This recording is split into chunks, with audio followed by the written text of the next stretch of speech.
y'all, welcome back to my channel. If you're new here, my name is Stephanie and I appreciate y'all stopping by. Are you ready to add a touch of patriotic flair to your home just in time for the upcoming celebrations?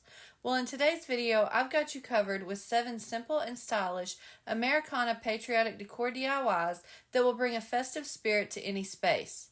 From red, white, and blue centerpieces to star-spangled banners, get ready to unleash your creativity and show off your patriotic pride. Let's dive in and get crafting with project number 1.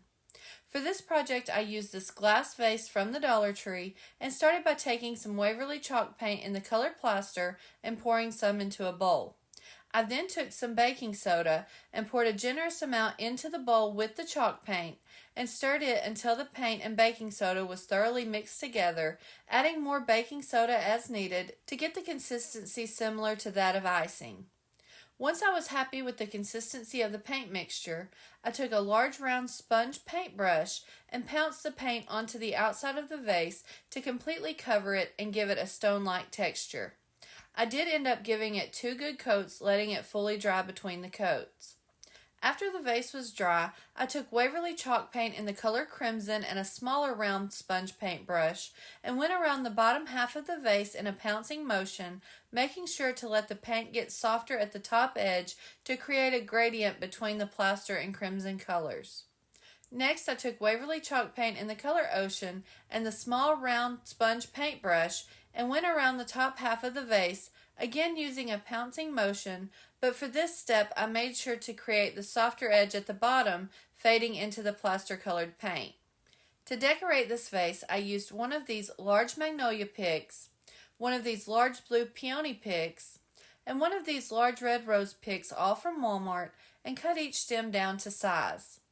I placed a piece of scrap floral foam and some rocks from the Dollar Tree inside the vase, then removed the bottom leaf from the peony and placed it in the vase, making sure that it was standing the tallest of the 3 flowers, then removed the bottom leaf from the rose and placed it to the left side of the peony, followed by the magnolia pick on the right side, keeping all of its leaves intact. To finish up this project, I took some Spanish moss from the Dollar Tree and placed it down inside the top of the vase to cover the visible rocks, and this one is finished. I'm in love with the way that this vase and arrangement turned out. It was super quick and easy to make and adds a lovely touch of red, white, and blue to my table. Moving on to project number 2. For this project, I used this square wooden block from this wood economy bag that I picked up on sale at Hobby Lobby, and I started by using Waverly chalk paint in the color Ocean to paint the entire block, front, back, and sides, with 1 good coat. Once the paint was dry, I took a finger sander and heavily distressed the edges of the block and lightly sanded the front and the back to bring some of the wood grain back out. Next, I made this God Shed His Grace on Thee vinyl decal that I cut out in some matte white vinyl using my Cricut and placed it on the right side of the front of the block, and I will be leaving a link to this free decal in the description box below. I then used some hot glue to secure the end of some jute twine to the back side of the block on the left side opposite the decal and wrapped it around the block 5 times, crisscrossing the jute over itself, and secured the other end of the jute on the back side of the block using hot glue, then cut off the excess. I used one of these medium wooden stars and 2 of these small wooden stars that I picked up in a big pack at Hobby Lobby and used Waverly chalk paint in the color crimson to paint both sides of all 3 stars with 1 coat. After the paint was dry, I took a finger sander and sanded around all of the edges to distress all 3 of the stars. Then, to finish up this project, I used hot glue to attach the medium-sized star to the jute twine close to the center, and then one of the smaller stars at the top of the jute and the last one at the bottom, and this quick little project is finished. I'm really happy with the way this sign turned out. It's very simple, but if you've been around my channel long enough, you know that I tend to gravitate more towards the simpler decor pieces. Now on to project number 3. For this project, I started with one of these metal star garden stakes from the Dollar Tree and removed the star from the stake. I then used Waverly chalk paint in the color crimson to paint the star. I also used 30 of these wooden skewers that I picked up at Walmart and used Waverly chalk paint in the color crimson to paint them. Once all of the paint was dry, I flipped the star over and used hot glue to attach one of the skewers to each of the 5 points on the star, making sure the pointed end of the skewer was pointed outward. I used hot glue for this project for time purposes, but I would recommend using a stronger glue such as E6000 since the star is metal. Next, I took 5 more of the skewer sticks and placed them between the skewer on the top point of the star and the skewer on the first arm of the star, staggering them so that they alternated in length. Once I was happy with the placement of the skewers, I took a pencil and marked each skewer where I needed to trim them, and then began cutting them down and using hot glue to secure them in place, making sure to leave about the same amount of distance between each one. Again, I would recommend using a stronger adhesive for this step. I then continued to add the rest of the skewers around the outside edges of the star, working in one section at a time until I had them all secured in place. Since I used hot glue, I went ahead and added a good bit of hot glue over each of the skewer sticks on the back to help secure them in place. Next, I used 9 large stars and 16 small stars out of these 2 packs of foam scatter that I picked up at the Dollar Tree. I took 6 of the small red stars and used Waverly chalk paint in the color crimson to paint them to get rid of the glitter.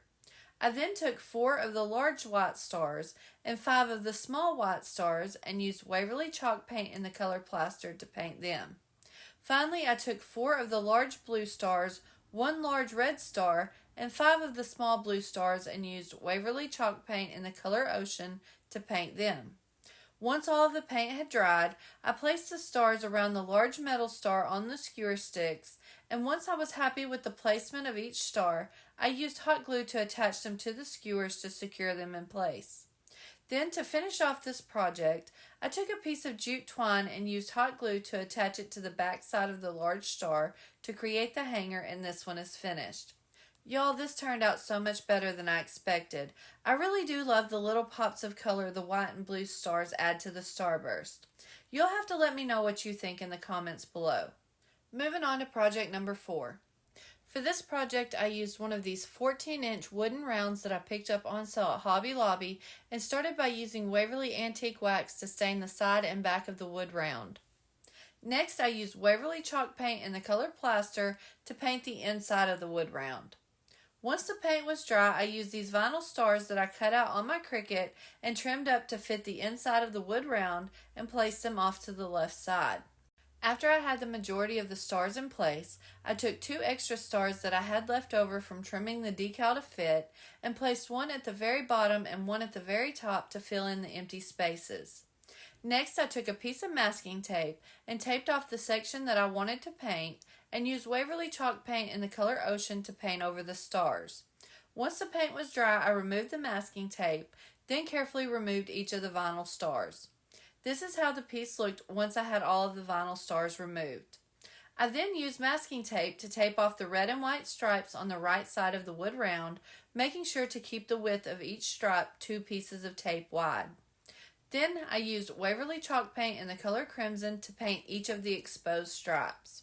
I also cut out our last name in some black vinyl and the year my husband and I got married in some white vinyl using my Cricut, then placed our name at the bottom of the wood round on the white stripe and the date underneath it on the red stripe, trying to center it as even as possible. Then, to finish up this project, I took some Waverly chalk paint in the color plaster and a stencil brush and heavily dry brushed the inside of the wood round, and this one is finished. Y'all, this one is hands down my favorite out of today's video, and I think this is going to be one of those pieces that stay on my mantle throughout the whole year. It was so simple to make and turned out absolutely gorgeous. Let's move on to project number 5. For this project, I used this star template that I traced onto some cardstock and cut out, as well as some of the scrap cardboard that I had in my stash. I placed the star template down onto the cardboard and traced around it and cut it out. I repeated this step 6 more times so that I had a total of 7 stars. Next, I took a hole punch and made a hole in the top point of the star and repeated this step to add a hole to each of the other 6 stars. I then used Waverly chalk paint in the color plaster to paint all 7 stars. Once the paint was dry, I applied an even layer of Mod Podge to the front of one of the stars and set it aside to allow it to completely dry. I also used 2 of these flag napkins from this pack that I picked up at the Dollar Tree.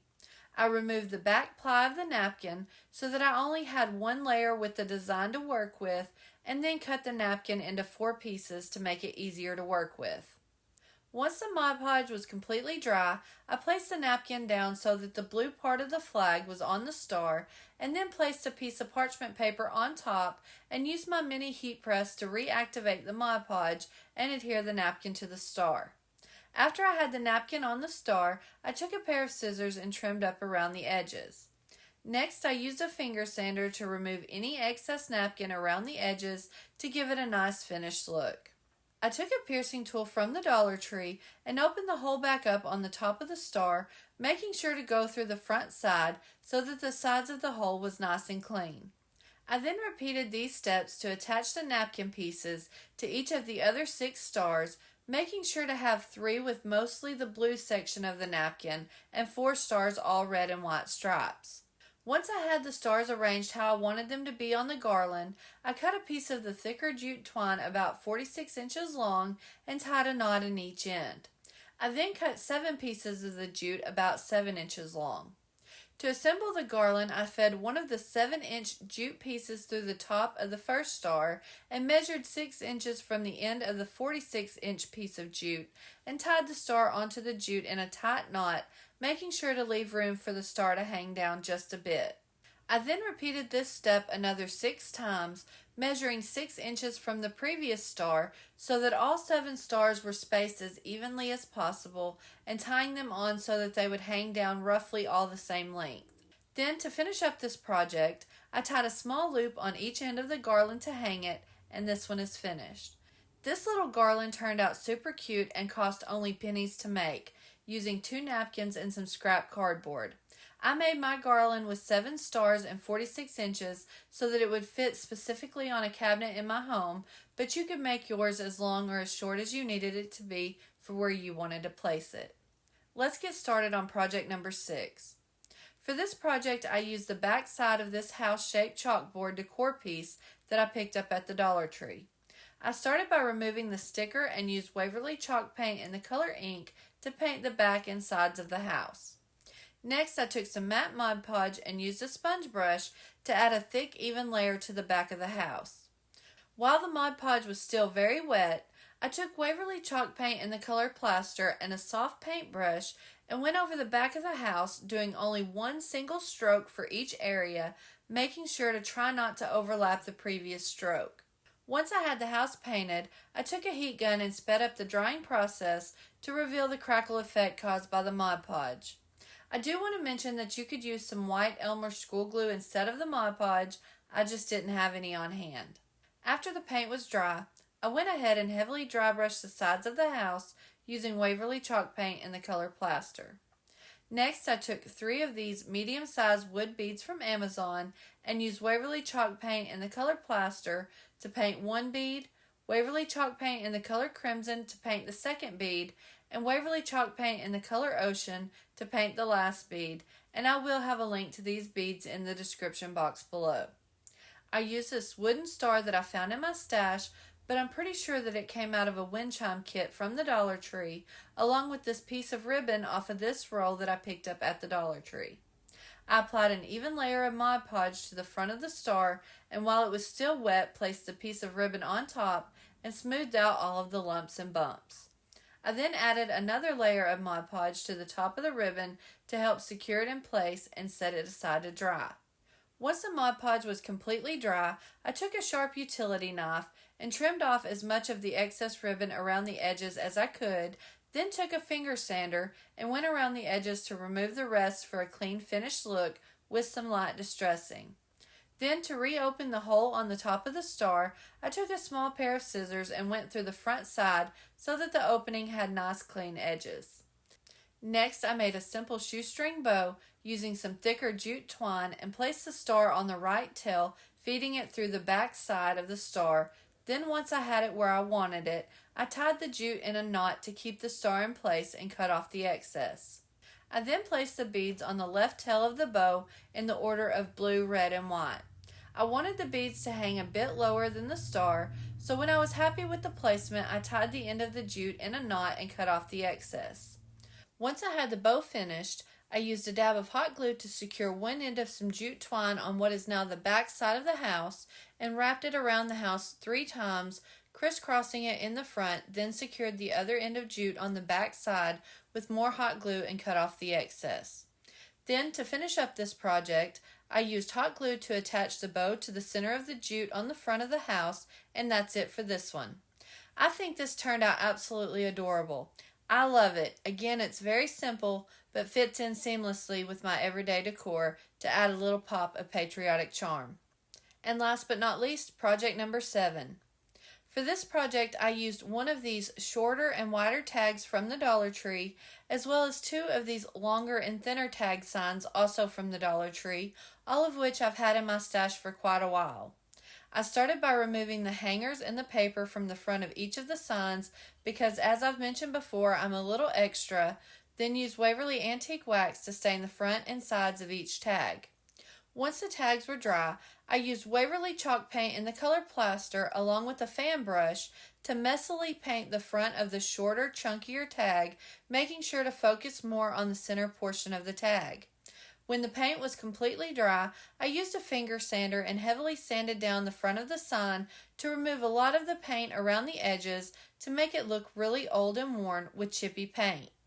After I was happy with the way it looked, I wiped away all of the dust and placed this vinyl 1776 decal that I cut out in some matte black vinyl with my Cricut in the center of the tag, and I will have this link below in the description box. Next, I used Waverly chalk paint in the color Ocean and the fan brush to paint one of the longer, thinner tags, again making sure to focus on the middle, and sanded it down to match the first tag. I then took this vinyl decal of the original 13 stars in a circle that I cut out in some matte white vinyl using my Cricut and placed it in the center of the tag, and again I will have this linked below. For this last tag, I used Waverly chalk paint in the color plaster and the fan brush and painted it the exact same way I did the first tag, but this time I did not distress it. After the paint was dry, I taped off the stripes the width of one piece of the masking tape, making sure that there was a red stripe on each side. I then used Waverly chalk paint in the color Crimson along with the fan brush to paint the exposed stripes. Once the paint was dry, I removed the masking tape and used a finger sander to heavily distress the tag to match the other 2. Next, I took 3 of these small washers that I had laying around and used Waverly chalk paint in the color Ink to paint the front with 2 good coats. After the paint was dry, I used some hot glue to attach one washer to the top of the shorter tag around the hole. I would recommend using a stronger adhesive since the washer is metal. I then repeated this step to attach a washer to the top of each of the other 2 tags. I arranged the tags the way that I wanted them, with the blue tag on the left, the white tag in the middle, and the striped tag on the right, and then used a generous amount of hot glue to attach them all together to create one piece. Then, to finish up this project, I cut 3 pieces of jute twine roughly 14.5 inches long and fed one piece of the jute through the hole at the top of the middle tag and tied the 2 ends in a knot to create a hanger. Next, I twisted the jute so that the knot was on the front of the tag, covering up the hole, and used a dab of hot glue to secure it in place, then cut off the excess jute. I then repeated this step to attach the hangers to the other 2 tags, and this one is done. Y'all, this one might be my second favorite from today's video. I absolutely love the old and distressed look of the tags.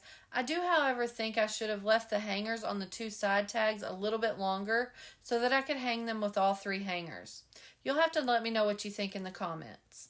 And there you have it, y'all. I hope you enjoyed these 7 Americana Patriotic Decor DIYs and feel inspired to add a touch of red, white, and blue to your home. Don't forget to hit that like button if you enjoyed this video and subscribe for more creative DIY ideas. Let's make this upcoming celebration one to remember with your personalized patriotic decor. I have one more video full of patriotic decor that I'm working on, so keep an eye out for that one. And if you haven't checked out my last video, go check it out. It's also full of patriotic decor. Thanks for watching, and I'll see y'all next time.